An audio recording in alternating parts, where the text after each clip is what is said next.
G'day Spurs fans, Paul the Hotspur hippie here, the only psychedelic soccer show on the internet. And today is Australia Day, 26th of January, a day celebrated by many as when Captain Cook arrived and found a beautiful empty land with no one on it. So there was no need for any wars, massacres, land grabs, splitting families from families, trying to breed people out, giving them smallpox. None of that happened, according to Sky News Australia, but we know better.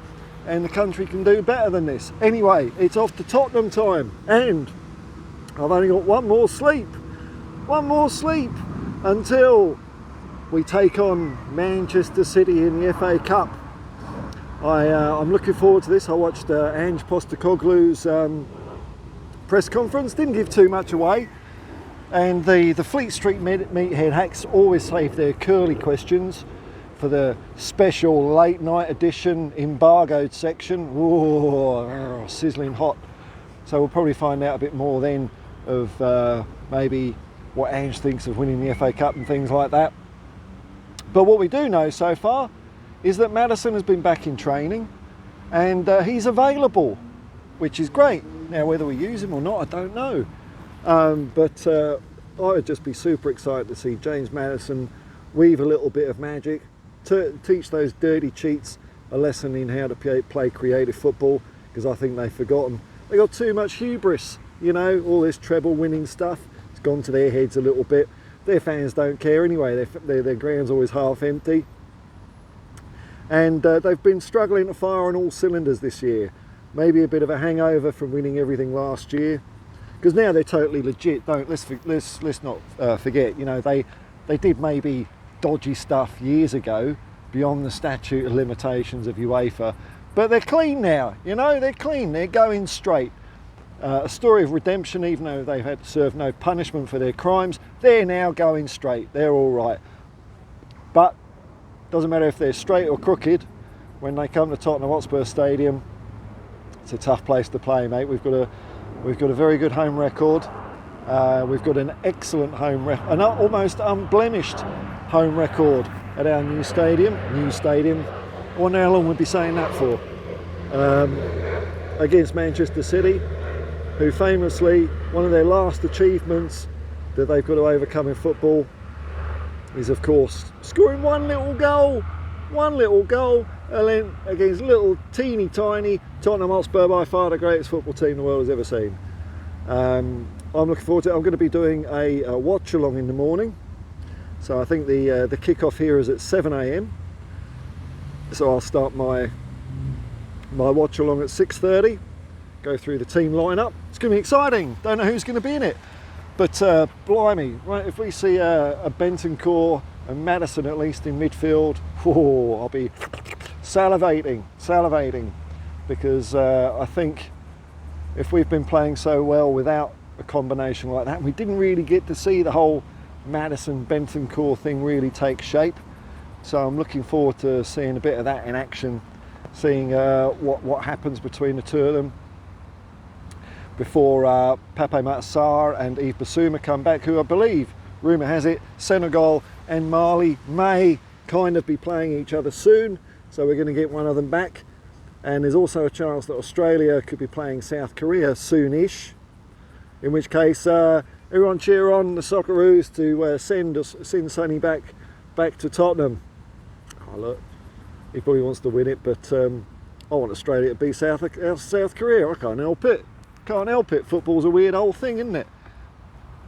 So in the next couple of weeks, we're almost going to be back to full strength, aren't we? But it would be interesting to see how or who gets the nod in midfield. We've got plenty of scope for rotation. I mean, everyone's going to get minutes, aren't they? We've got 3 games. I think 3 games in the next week, more or less.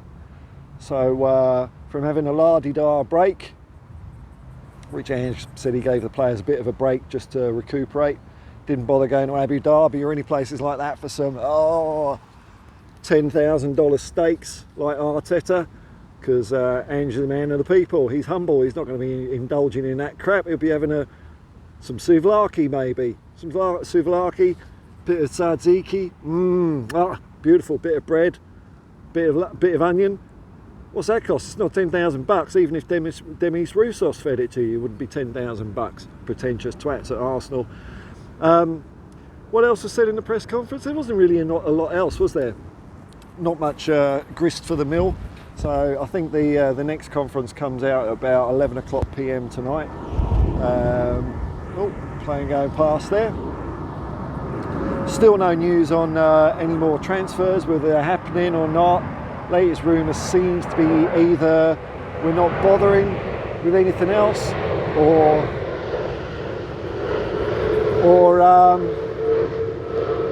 how inconsiderate, eh? So either we're not going to be doing anything, or we're going to get Nusa, but we're going to loan him back for the rest of the season. And Pierre-Emile Højbjerg still seems to be there, and Ollie Skip still seems to be there. So seems to have dried up a bit on the old transfer front, but all in all, I still reckon there's a good one. And I'm looking forward to seeing the boys march out tomorrow morning.